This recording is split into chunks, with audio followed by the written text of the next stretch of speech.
नमोस्तुते व्यास विशाल बुद्धे फुल्लारविंदार यतपत्र नेत्र येन त्वया भारत तैलपूर्ण प्रज्वालितो ज्ञानमय प्रदीप व्यासाय विष्णुरूपाय व्यासरूपाय विष्णवे नमो वै ब्रह्मनिधये वासिष्ठाय नमो नमः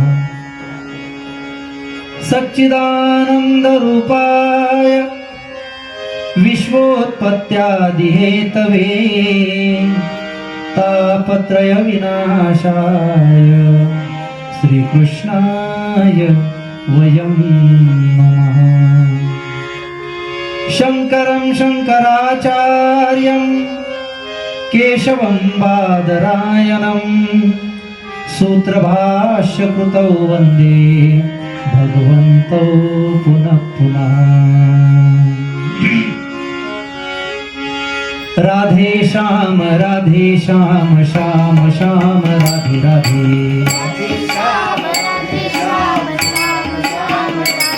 ओ राधे श्याम श्याम श्याम राधे राधे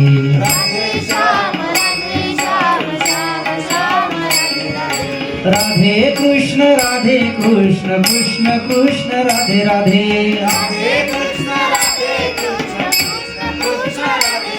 ओ राधे कृष्ण कृष्ण कृष्ण राधे राधे ओ राधे श्याम श्याम श्याम राधे राधे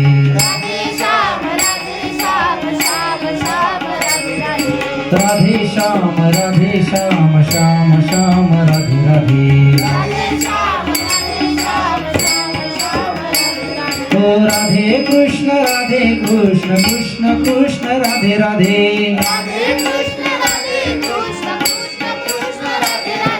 राधे कृष्ण कृष्ण कृष्ण राधे राधे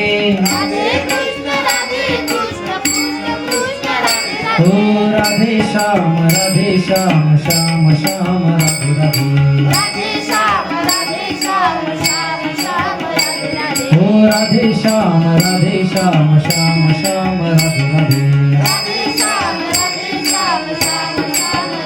ओ राधे श्याम श्याम श्याम राधे राधे राधे श्याम श्याम श्याम राधे राधे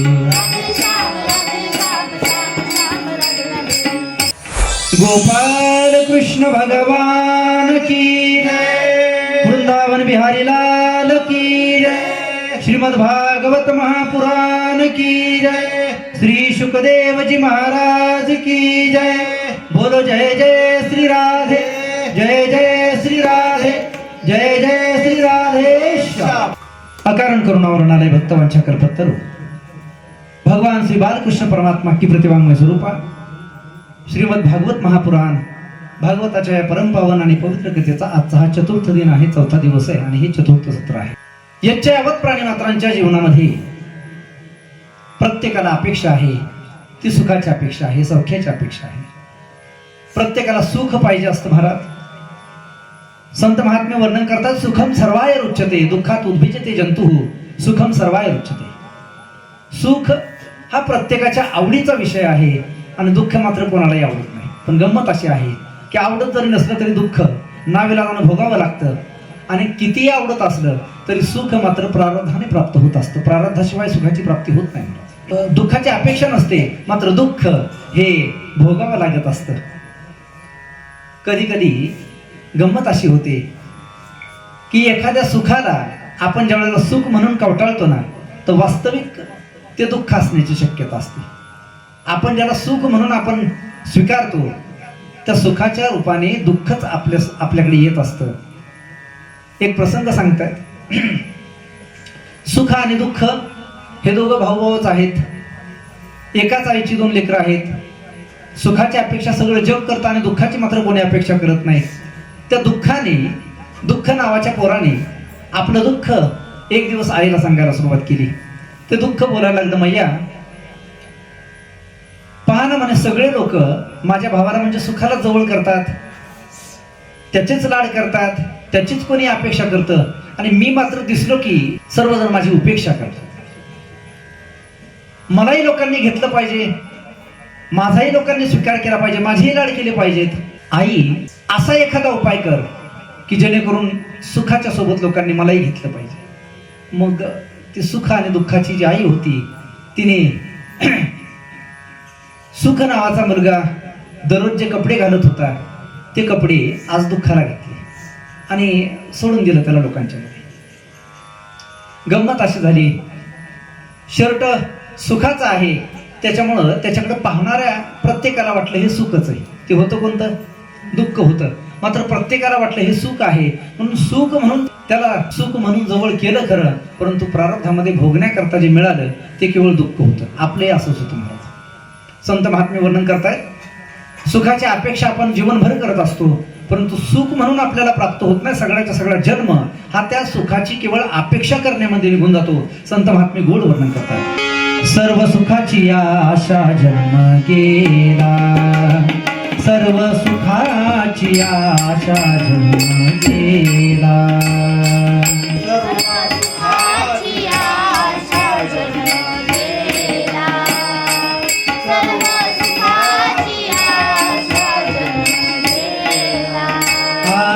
क्षण एक मुक्ती यत्न नाही केला, क्षण एक मुक्ती यत्न नाही केला,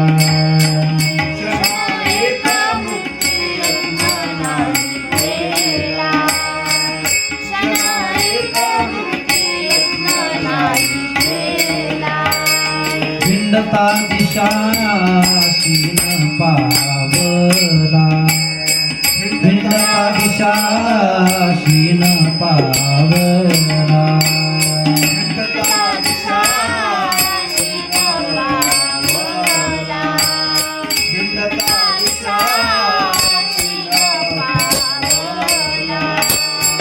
माया वेष्टीला जीव माझा, माया वेष्टीला जीव माझा, माझे स्वहित नेमकी कोणी, माझे स्वहित नेमकी कोणी.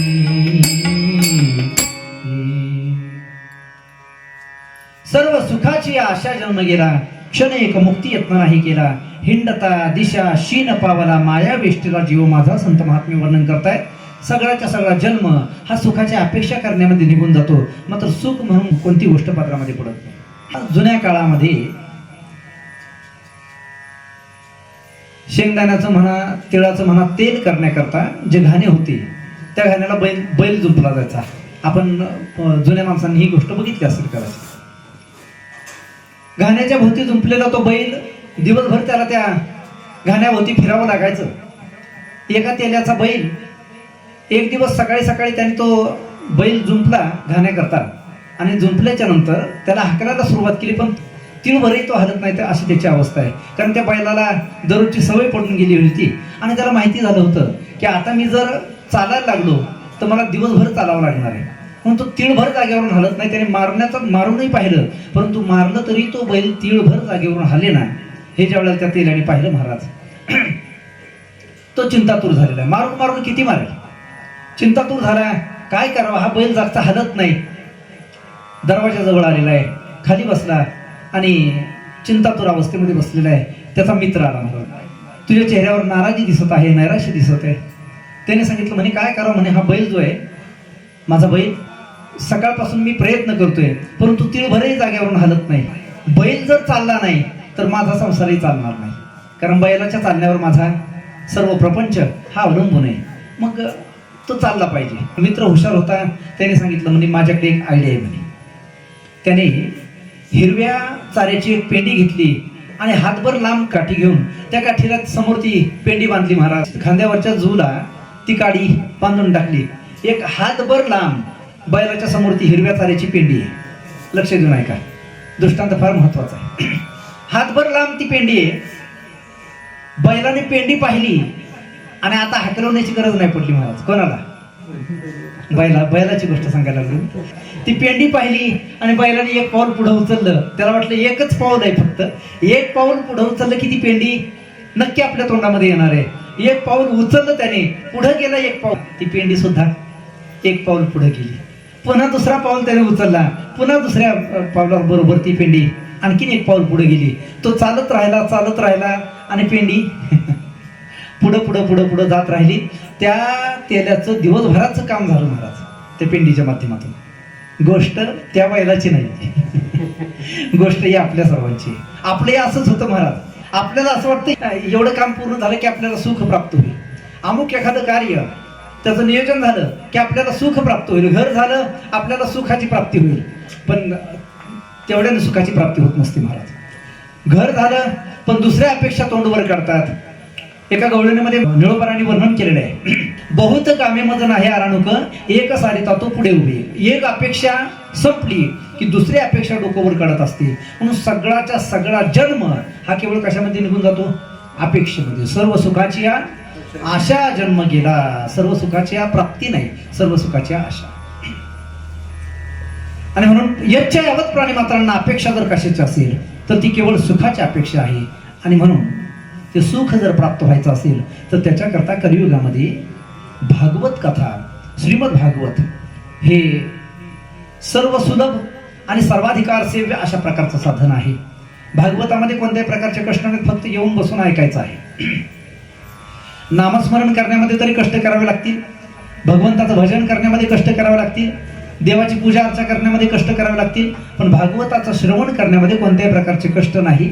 श्रवणाचे मिसे बैसावे येवोनी आणि साम्राज्य भुवनी सुखी नांदे हा अधिकार आपल्याला या कलियुगाच्या माध्यमातून प्राप्त झालेला आहे. म्हणून श्रवणाच्या माध्यमातून केवळ मोक्षाला प्राप्त करून देणारा हा भागवत ग्रंथ आहे. म्हणून या भागवताचं चिंतन आपण पाहत आहोत. कालपर्यंत आपण विषय पाहिला पांडवांच्या चरित्रापासून या भागवत कथेला व्यास महर्षींनी प्रारंभ केलेला आहे. हस्तिनापूरचं युद्ध झालेलं आहे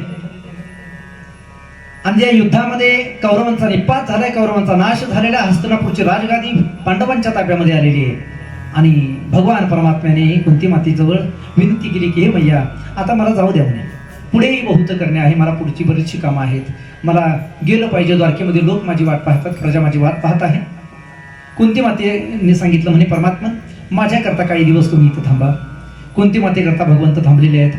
नकुल, सहदेव, भीम, अर्जुन आणि युधिष्ठिर यांच्याही करता भगवंत परमात्मा थांबलेले आहेत. सगळ्यांना अभिमान अंतःकरणामध्ये निर्माण झाला की पहा भगवंत थांबले ते आमच्यामुळे थांबलेले आहेत.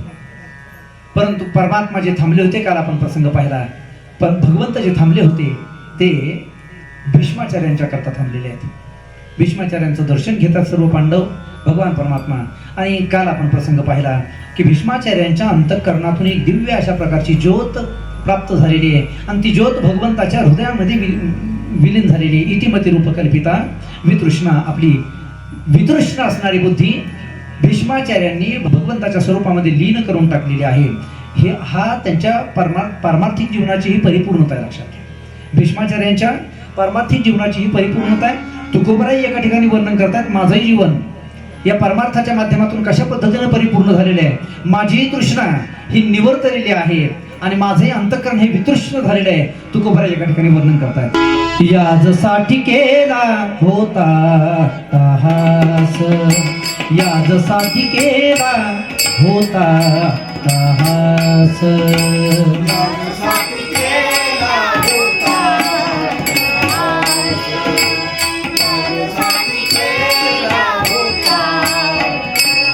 तहास, याजसाठी केला होता तहास, याजसाठी केला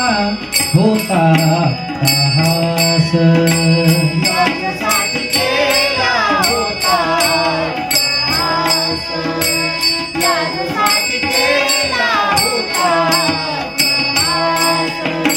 शेवटचा दिस गोड व्हावा, शेवटचा दिस गोड व्हावा, आता निश्चिंतीने पावलो विसावा, आता निश्चिंतीने पावलो विसावा. शेवटचा दिस गोड भावा, शेवटचा दिस आता निश्चिंतीने पावलो विसावा.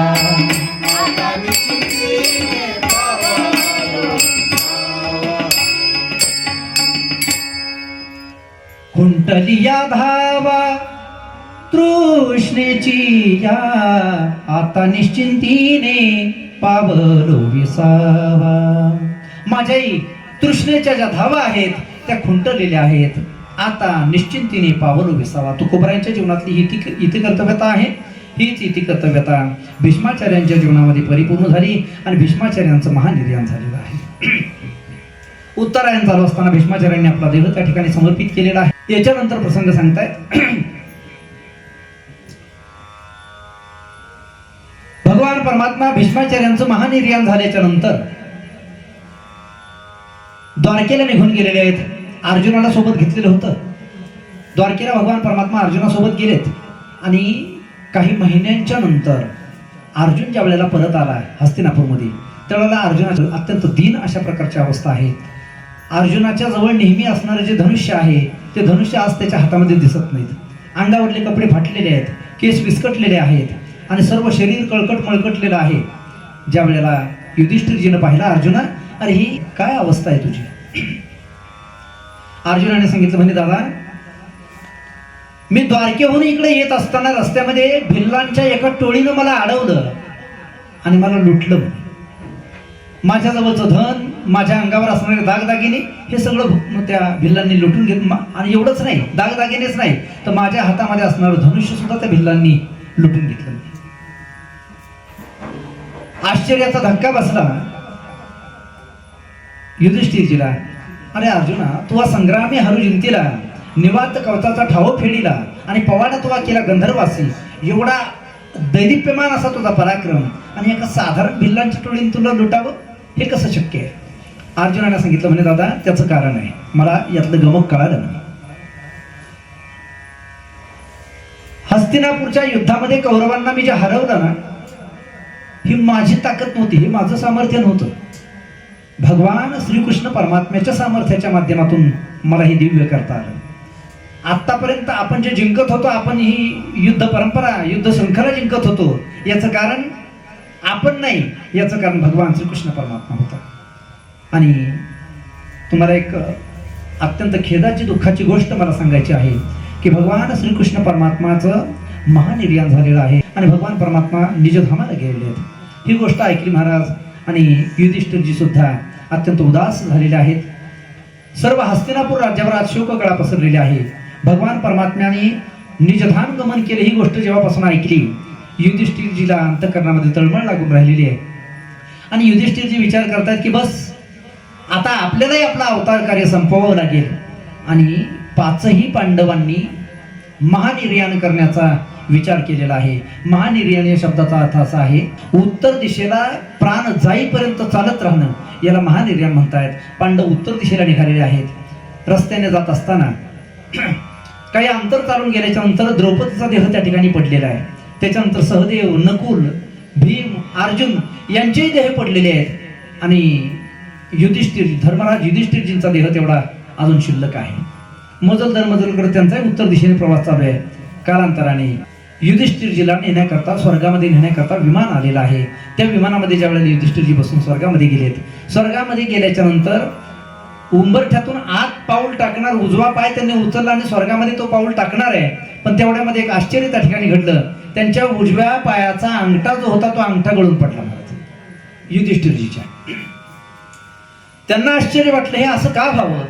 मी जर सगळं पूर्ण शरीराने सशरीर या स्वर्गामध्ये आलेलो आहे, तर माझा उजव्या पायाचा अंगठा का गळून पडावा.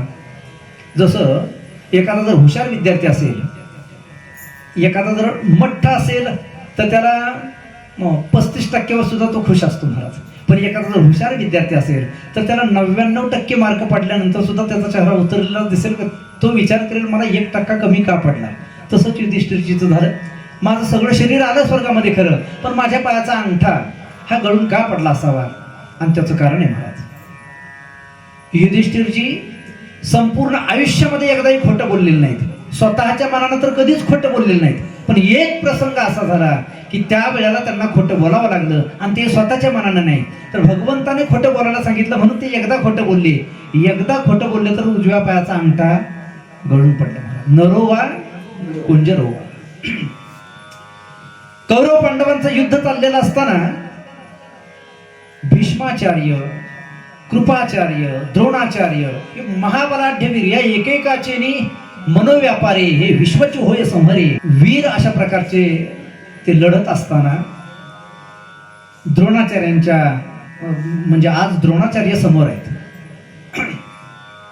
द्रोणाचार्यांचा आजचा आवेश हा काहीतरी वेगळाच आवेश आहे. मोठ्या त्वेषाने ते युद्ध करतायत. द्रोणाचार्यांना कसं हरवावं सगळ्यांना चिंता, पांडव सेनेमध्ये सगळ्यांना चिंता लागून राहिलेली आहे. त्यावेळेला भगवान परमात्म्याने द्रोणाचार्यांना मारण्याचा अथवा द्रोणाचार्यांना हरवण्याचा एक उपाय सांगितला, आणि तो उपाय असा होता महाराज, द्रोणाचार्यांचा पुत्र अश्वत्थामा हा त्यांना अत्यंत प्रिय. भगवान परमात्म्याने युधिष्ठिराला सांगितलं, म्हणे युधिष्ठिरा, ज्या वेळेला अश्वत्थामा गेला ही गोष्ट द्रोणाचार्यांना कळेल, त्यावेळेला ते त्यांच्या हातातलं शस्त्र फेकून देतील म्हणे. आणि आपल्याला हेच करायचं, येन केन प्रकारे अश्वत्थामा गेला हे त्यांना पटलं पाहिजे. मग ते दुसऱ्या कोणाच्याही तोंडून पटणार नाही, ते तू जर बोललास तर पटेल, कारण तू सत्यवादी आहेस, तू सत्य बोलणार आहेस, म्हणून तुझ्या तोंडातून हे उद्गार जर निघाले तर ते त्यांना नक्की पटेल. आणि मग युधिष्ठिरजीने सांगितलं, म्हणे देवा, मी आजपर्यंत कधी खोटं बोललो नाही, आणि हे कसं शक्य आहे? भगवंताने सांगितलं, तुम्ही आज जर खोटं बोलला नाही तर उद्याच्याला एकही पांडव शिल्लक राहणार नाही, म्हणून आज तुम्हाला खोटं बोललंच पाहिजे. पांडव हे अधर्माच्या बाजूने आहेत आणि आपली बाजू ही धर्माची आहे, आणि म्हणून तुम्हाला धर्माच्या रक्षणाकरता का होईना परंतु खोटं बोलावं लागेल. आणि मग भगवंताच्या सांगण्यानुसार अश्वत्थामा हातो, अश्वत्थामा हातो, अश्वत्थामा गेला, अश्वत्थामा गेला, अशा प्रकारचं घोष युधिष्ठिरजीने केलेला आहे. ज्या वेळेला द्रोणाचार्य आलेत विचारण्याकरता, युधिष्ठिरा खरंच अश्वत्थामा गेला? त्यावेळेला भगवंताच्या सांगण्यानुसार युधिष्ठिरजीने सांगितलं, म्हणे हो, अश्वत्थामा गेला, पण नरो वा कुंजरो, म्हणजे अश्वत्थामा नावाचा मनुष्य गेला का हत्ती गेला हे मला माहिती नाही, पण भगवंताने लीला केली महाराज. नरोवा कुंजरोवा म्हणत असताना नरोवा हे शब्द ऐकू दिले त्यांनी द्रोणाचार्यांना, आणि कुंजरोवा म्हणत असताना जोर जोरानं वाद्य वाजवली. तो कुंजर शब्द ऐकायलाच गेला नाही, त्यांना वाटलं आपला मुलगा गेला. शस्त्र फेकली आणि अर्जुनाने द्रोणाचार्यांना बाण मारला. अर्थ असा आहे, वदविले मुखे नारायणे धर्मा, आणि अंगुष्ठ त्या कर्मासाठी गेला. त्या कर्मा एक वेळेला खोटं बोलले तर युधिष्ठिरजीचा अंगठा त्या ठिकाणी गेलेला आहे. पांडवांचं महानिर्याण झालं महाराज. आणि पांडवांच्या नंतर उत्तरेचा पुत्र असणारा परीक्षिती, त्या परीक्षितीच्या माध्यमातून कथा आपली समोर प्राप्त होते. पांडवांचं महानिर्याण झाल्याच्या नंतर परीक्षितीला त्या ठिकाणी राज्याभिषेक केला गेलेला आहे. आणि राज्याभिषेक केल्याच्या नंतर कालांतराने दिवसामासाने हा परीक्षित वाढत आहे. आणि ज्या वेळेला यथायोग्य वयामध्ये तो आलेला आहे त्यावेळेला विवाह वगैरे झाला. त्याचा जन्मेजय नावाचा पुत्र आहे. आणि एक दिवस या परीक्षिती राजाने सिंहासनावर बसल्या बसल्या विचार केला. त्याच्या डोक्यामध्ये विचाराची चक्र फिरायला लागली आणि त्याला काही शब्द आठवायला लागले.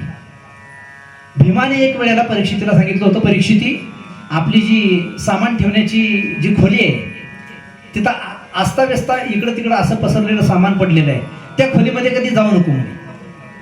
ते वाक्य त्याला त्या सिंहासनावर बसल्या बसल्या आठवलं आणि आठवल्याबरोबर विचार केला, ज्या अर्थी मला जाऊ नको म्हणतायत त्या अर्थी तिथं काहीतरी विशेष असलं पाहिजे. जाऊ नको म्हटलं म्हणजे काय ना काहीतरी विशेष असेल म्हणूनच तर जाऊ नको म्हटलं ना. मग जाऊन पाहिल्याशिवाय आपल्याला थोडंच कळणार आहे. जाऊ नको म्हटलं होतं, परंतु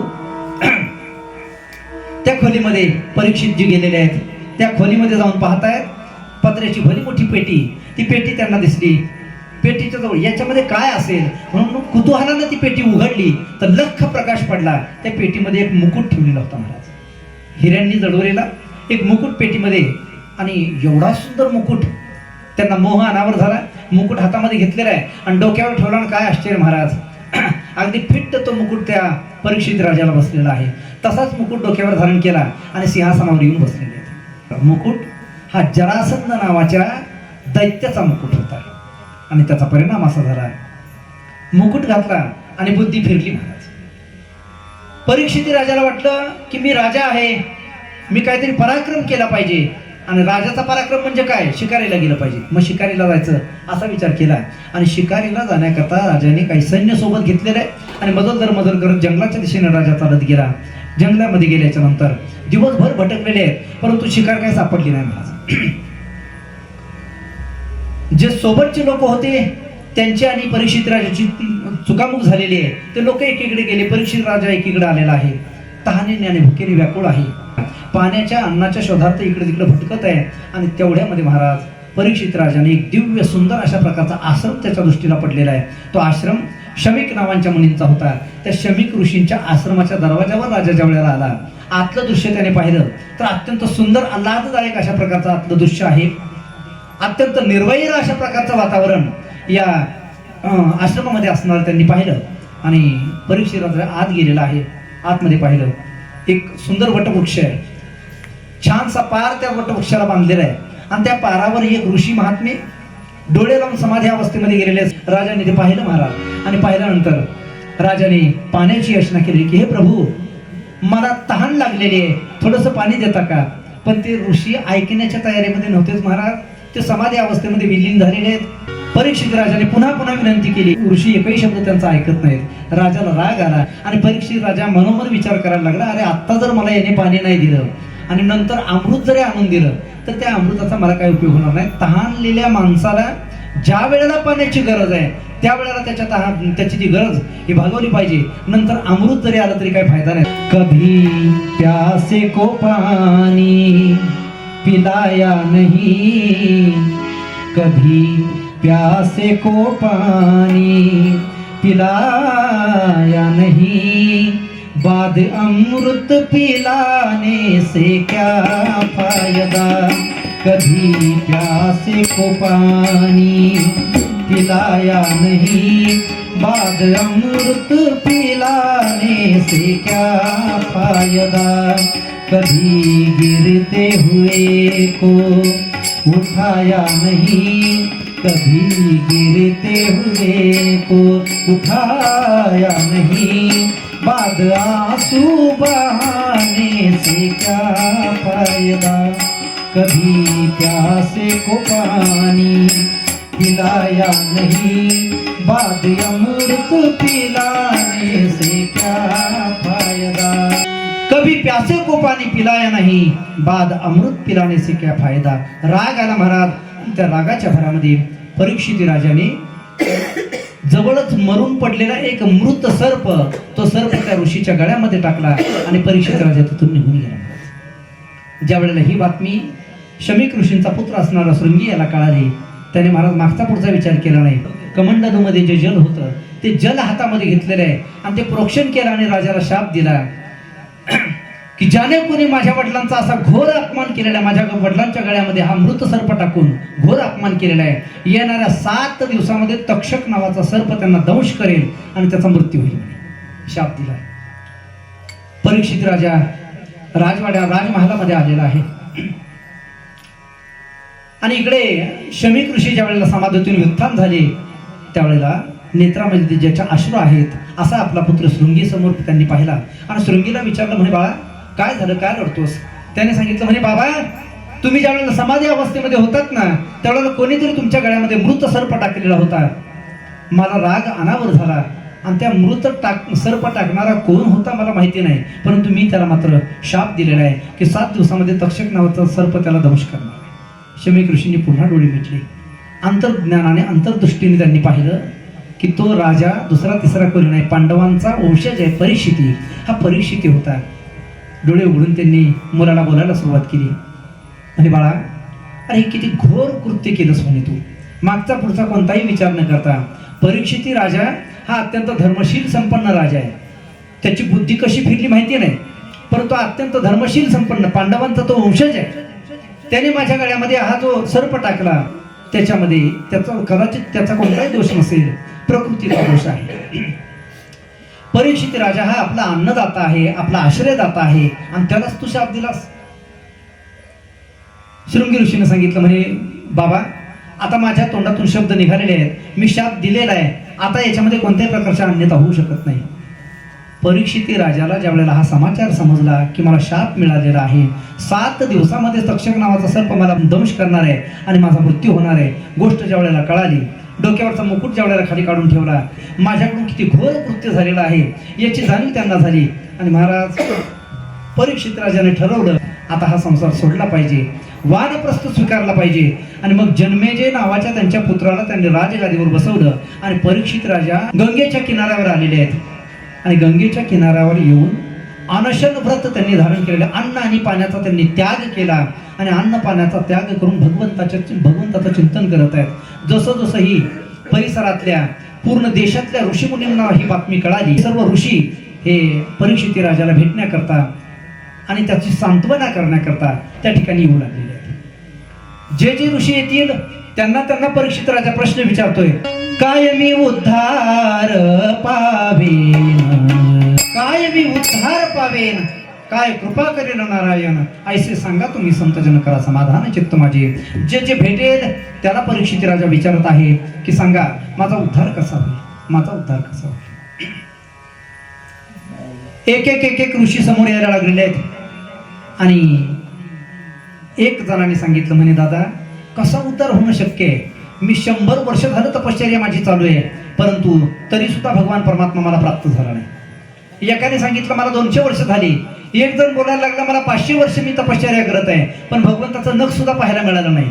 एकाने सांगितलं मी 1000 वर्षापर्यंत तपश्चर्या केली, झाडाला उलटं लटकवून घेतलं, पण नख कशाचं, भगवान परमात्मा स्वप्नामध्ये सुद्धा आला नाही. योगी यांच्या ध्यानी ध्याता ना तुळसी, तो स्वप्नामध्ये सुद्धा परमात्मा आला नाही. मग तुला 7 दिवसामध्ये हा परमात्मा प्राप्त होणं हे अत्यंत कठीण गोष्ट आहे राजा, तू विचार हा सोडून दे.